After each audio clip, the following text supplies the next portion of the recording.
Hello, hello, hello, hello, world. This is your host of Aim to Purpose Spiritual Empowerment Hour, Louise Hicks.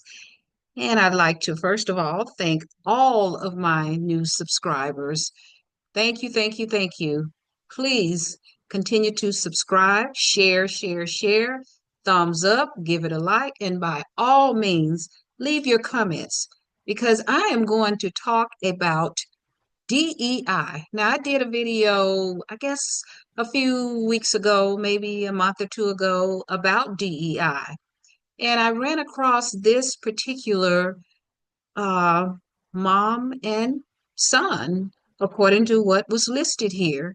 And these are some white folks that are dear to my heart because they have done their homework and they are going to tell you something that they're saying may shock you about DEI. However, it does not shock me because at my age, I knew about DEI years and years ago, and I already knew the truth about DEI.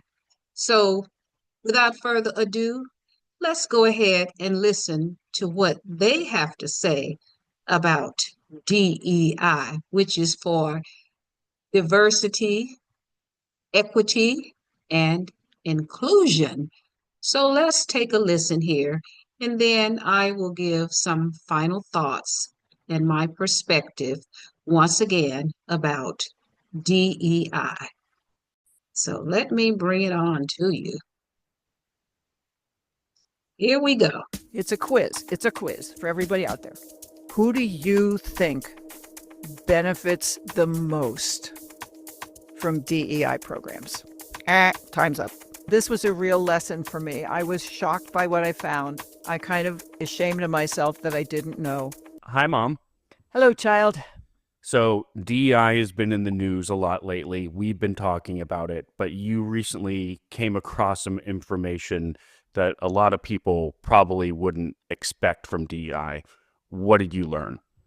All right. So, I kind of did it a little bit backwards. You and I had a long discussion about DEI. And my thinking is I want what I say to you to just come out of my own life experience and my own opinions. I don't want to parrot somebody else's. I think it's useful to just get that unvarnished opinion about this. And that's what I did. And then I went back and I said, okay, now I'm going to look up some stuff and see if my opinion really needs to be modified, if I have to change my views in any way, because I think that's important. I would say for the most part, I haven't really fundamentally changed my views, but I wouldn't be talking to you again if what I found out didn't completely shock me. And I think it's kind of worthwhile to tell people what I found out, and I'm interested in what they think. I went into it thinking, okay, diversity, equity, and inclusion, right? It's not a welfare program. It's not a handout. That was my opinion. It's not like, well, you're really not qualified for this job, but we're going to hire you anyway because something, diversity. Right. No, it's not that. It's basically saying, you know what? Qualified people come in every shape, size, color, religion, gender, age, rich people, poor people. You can find them if you look. And truthfully, we all have our own biases, and we like to hire people from our tribe, people that we feel comfortable with. And you know what? We really need to open our eyes for a lot of reasons. First, because it's fair. And second, because there's immense talent out there if you just go and look for it. And what DEI is saying, go out and look for it. You don't have to hire unqualified people. You just have to hire different people. I mean, how many movies do we have to see, right, before we realize that, hey, Black women can work as engineers at NASA, or people who are completely paralyzed except for their left foot can be incredible artists, or, a million other things. Women can be surgeons. Can you imagine that? Right. So that's kind of what I think of as DEI, right? And it's been around for 60 years. It's not new, but suddenly, I don't know, in the last 5 years, it became a shorthand for hiring unqualified Black people Yeah. to jobs that should go to white people. So I wanted to kind of get to the bottom of that and see kind of what I thought, what other people thought. Okay, so here's a little quiz. Who do you think benefits most from DEI programs? They did a survey. The Pew Research people, they're pretty good. They did a survey about 5 months ago to get people's opinions. And if you said Black people, most people agree with that. A lot of people don't have opinions, which is fair. They don't know enough, and that's fair. But the one thing that got a majority of votes is Black women benefit and Black men benefit. Do white women benefit? A lot of people don't know. If you had asked me, I would have said, well, I'm not really sure, but probably somewhat. Right. And that's what 30% of people say yes. Almost as many say they are hurt by it, which is interesting. Mm-hmm. But almost nobody thinks that white men are benefited. Right. Like 14%.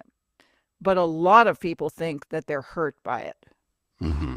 And that's kind of the general opinion. All right, so that's where we stand. Fortunately, the government actually kept statistics because this has been going on for 60 years. It's not like it happened yesterday. And you can look it up, except you can't because they took all that information off the web. And Right, it's not anymore. vanished. Yeah, you can't find it anymore. But when there were people who were looking and they did find out, it's a quiz. It's a quiz for everybody out there. Who do you think benefits the most from DEI programs? Time's up. Black people? No. White women. Overwhelmingly. Now, there are a lot of reasons for that. And I'm not going to get into that now because that's a whole other discussion. But I will say that one of the reasons is that 50 years of affirmative action got a lot of women into the workplace where they were in a position to take advantage of a new push to say, hey, we need to look for qualified people. They were already in the workplace because of affirmative action. That was one of the reasons. But be that as it may. All right. So who's the second biggest beneficiary of DEI programs? Time's up. Black people? You would think so. I mean, most people in America apparently think so. Yeah, most people think so. No. The second biggest beneficiary of DEI programs is white men. And when I read that, I was completely shocked. I mean, aren't these the people who are complaining about DEI and saying that if it wasn't for them, these other people, that these qualified white guys would be in the workplace and they're losing their spots to DEI people? And isn't it terrible? How is it possible that white men are the second biggest beneficiaries? It just blew my mind. Did you find out why that was? Well, I mean, it's hard to kind of track down because I don't have access to the statistics anymore. And I would have done a much deeper dive into them. But the reality is that when you're talking about diversity, so many people think white and Black. And that's diversity. But talent is everywhere. It's in all kinds of overlooked communities. And white men happen to belong to some of those communities. So if you look at who benefits, white women, white men, Hispanics, Asians, Native Americans, disabled people, and that's not just people in wheelchairs. It's neuroatypical people, people on the spectrum, people who, are dyslexic, have the Spilkus, ADHD, followed by veterans, LGBTQ, and alphabet people like me. And at the very bottom, Black people. White men, of course, are not a uniform group, as much as we think so. They are vets. They are disabled. They are LGBTQ, whatever. They are poor. And in all of those categories of diverse talent benefit from DEI programs, and they're all majority white. Right. So, of course, white people are going to benefit more from DEI programs. And they're also going to be hurt the most Mm-hmm. by taking them away. Yeah. Just by population, white people are going to be the majority in LGBTQ and, disabled. But let's talk about poor people. Poor people are massively benefited by DEI programs. And most poor people are white. Mm-hmm. There are programs that universities have that outreach, for example, to people in rural counties, because those kids would never be able to get into those schools. They don't have the money. They don't have, the background in education. Their high schools can't afford advanced placement and all these kind of things that universities like.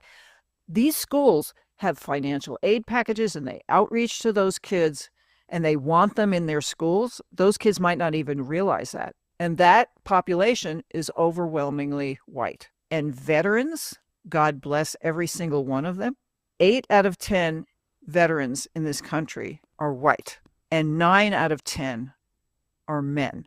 And veterans are one of the hugest groups benefiting from DEI programs. I'm just going to take a couple more minutes. I'm going to tell you about a YouTube that I saw of this white woman saying, name one thing that DEI has done that's good. So I'm going to give you a couple of things. These poor kids from the, impoverished, from rural counties, all of those programs go away.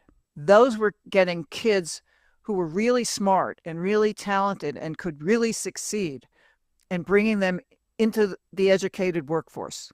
That all goes away. Kids who want to really do something, be leaders of tomorrow in the government. The best way to do that is to get an internship, right, with somebody in Congress. But they can't afford it. It's very expensive, and those are unpaid. Biden said, this is really important. I'm going to pay the interns so that they can be, in the government and learn all those things.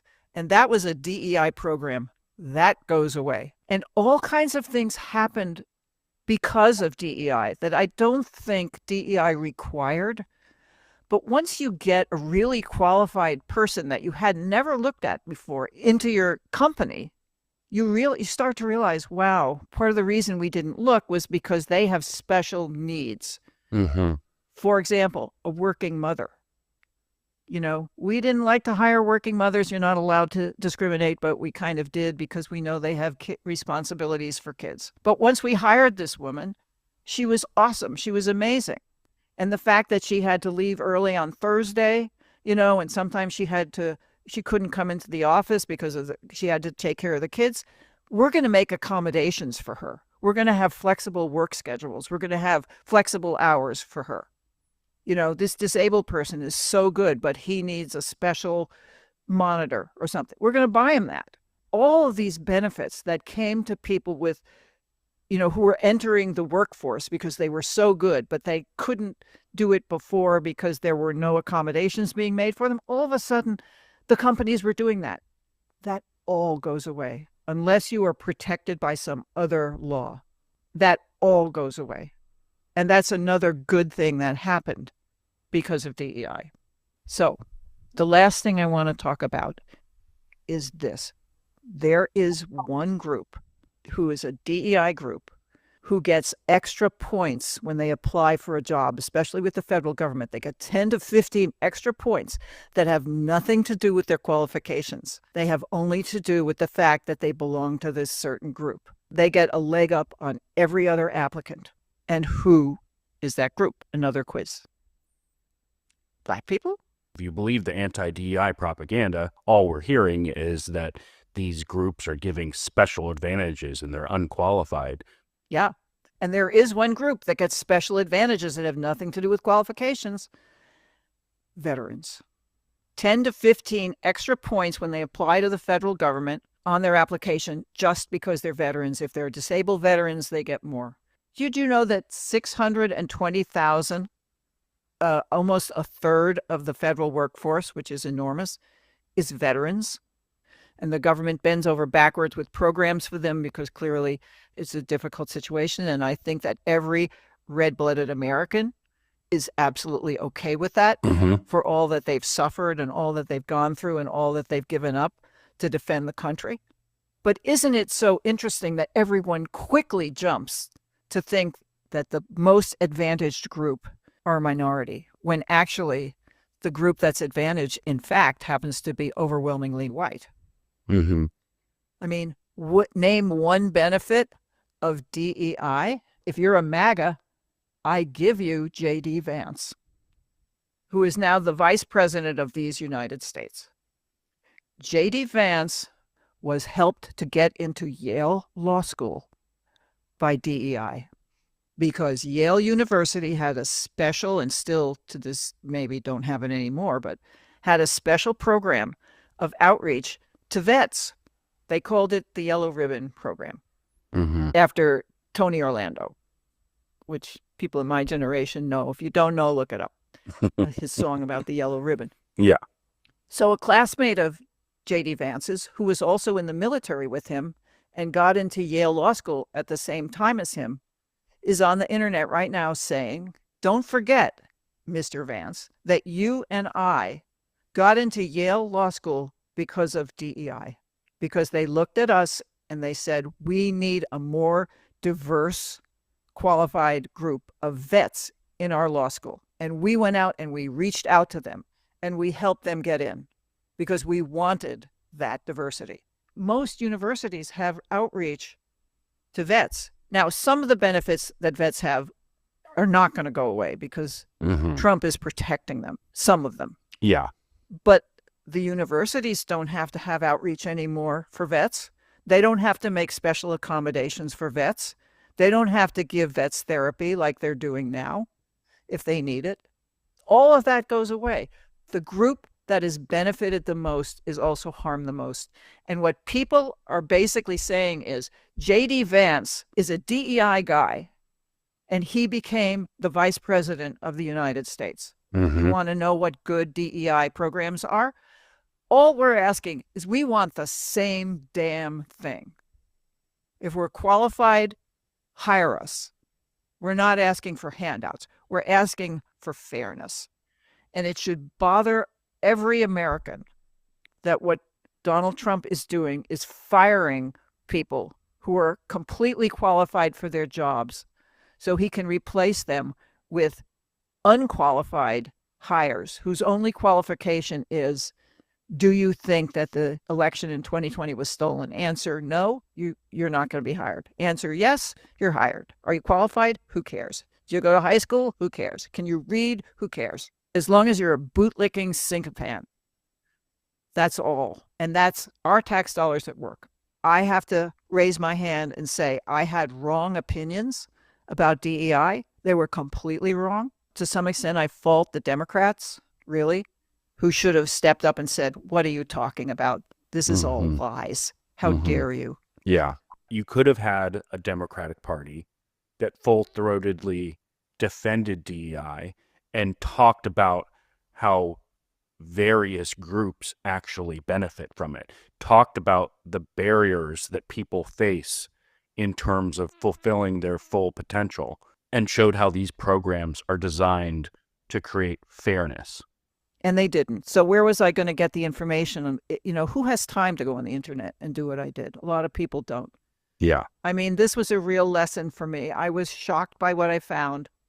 I kind of ashamed of myself that I didn't know.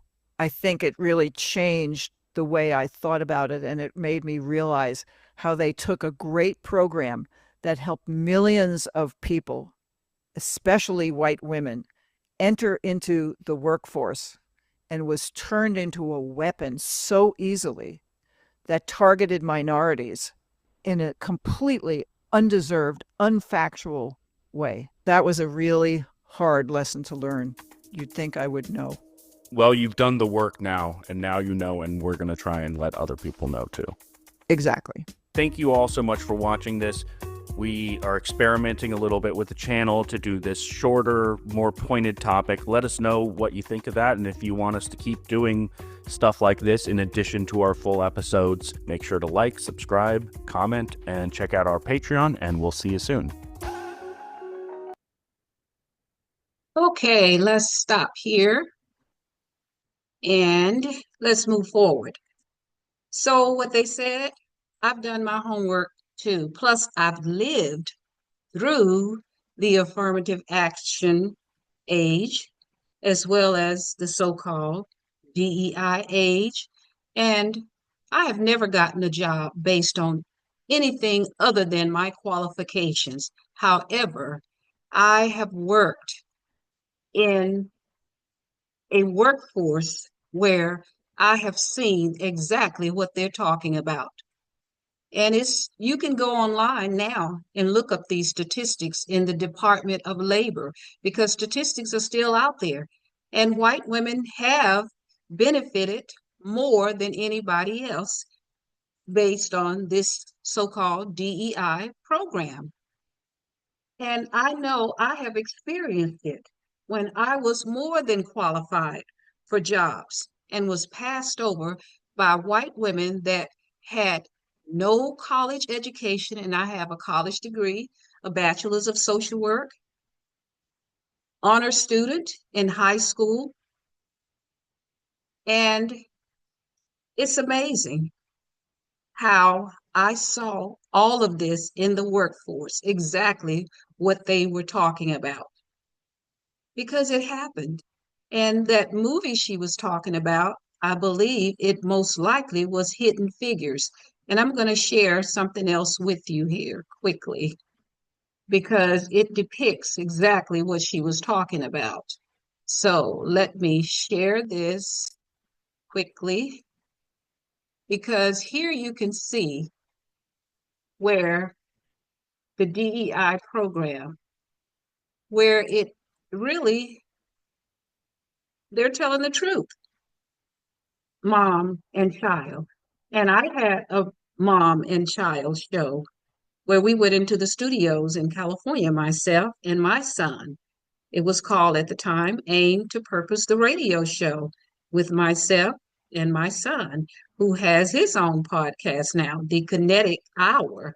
And he shares a lot about health and wellness and other topics. He has guests, and I too share about health, wellness, and other topics as well on my podcast here, Aim to Purpose Spiritual Empowerment Hour. And we have to learn to flip the script. And she talked about your Vice President Vance, how he was a DEI hire.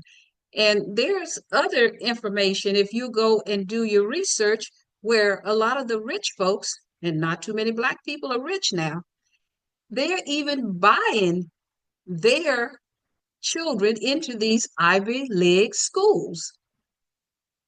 And they were caught in California, stars caught doing it. And I think most of them well, probably all of them got a slap on the hand.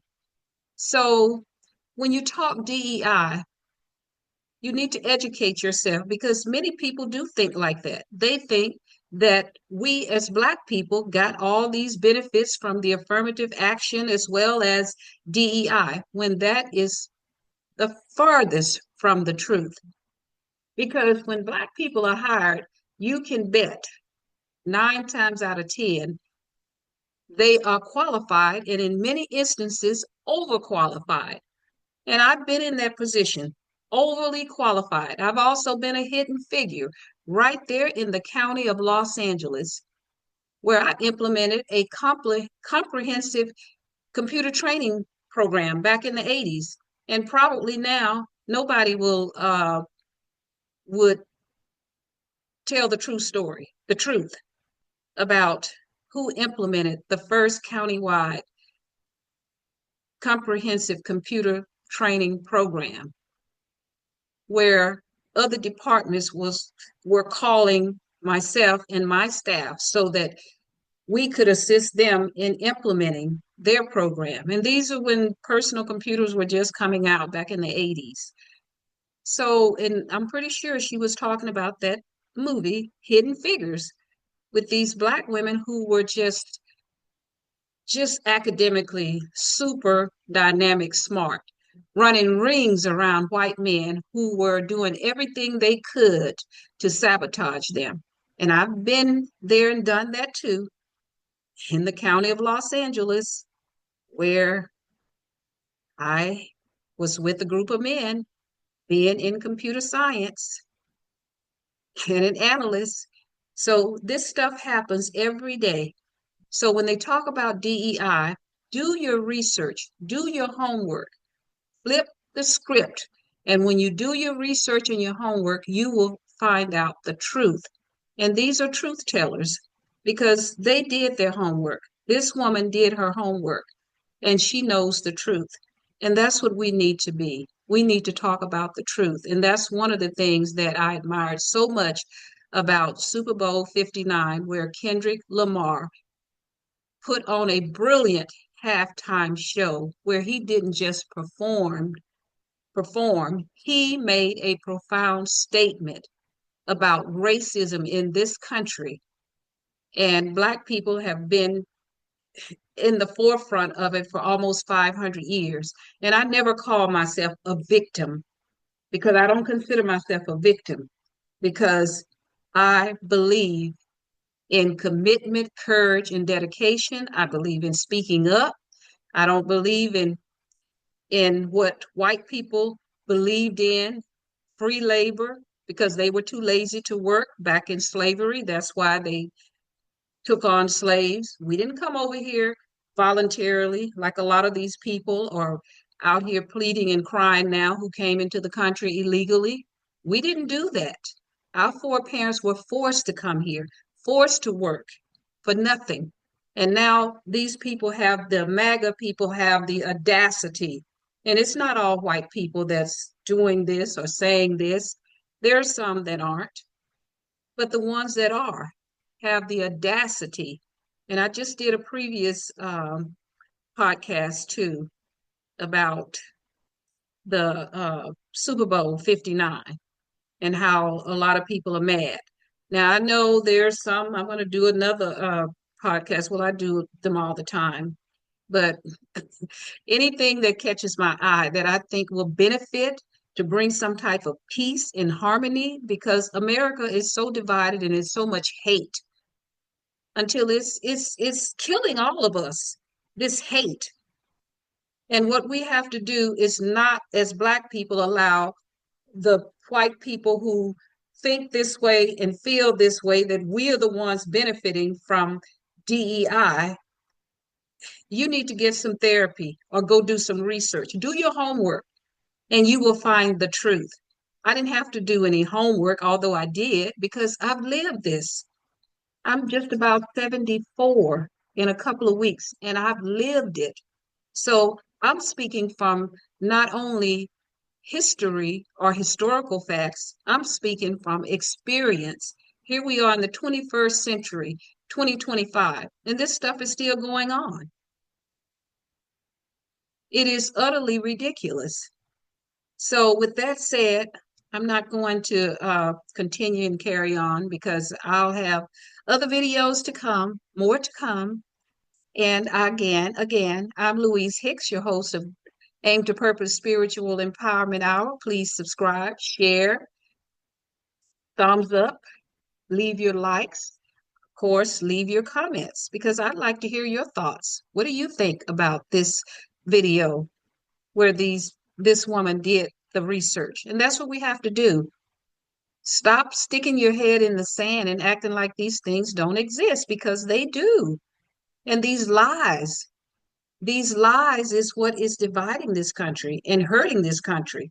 And the truth must come out. We must teach our children our history because that's important for us to know. We need to know the whys. We need to get to the root cause of all of this hate. But you can't regulate a person's heart. So whatever's in their heart, that's what is going to come out, whatever they're taught, because nobody is born with all of this hate. So now you know the truth. These are the truth tellers.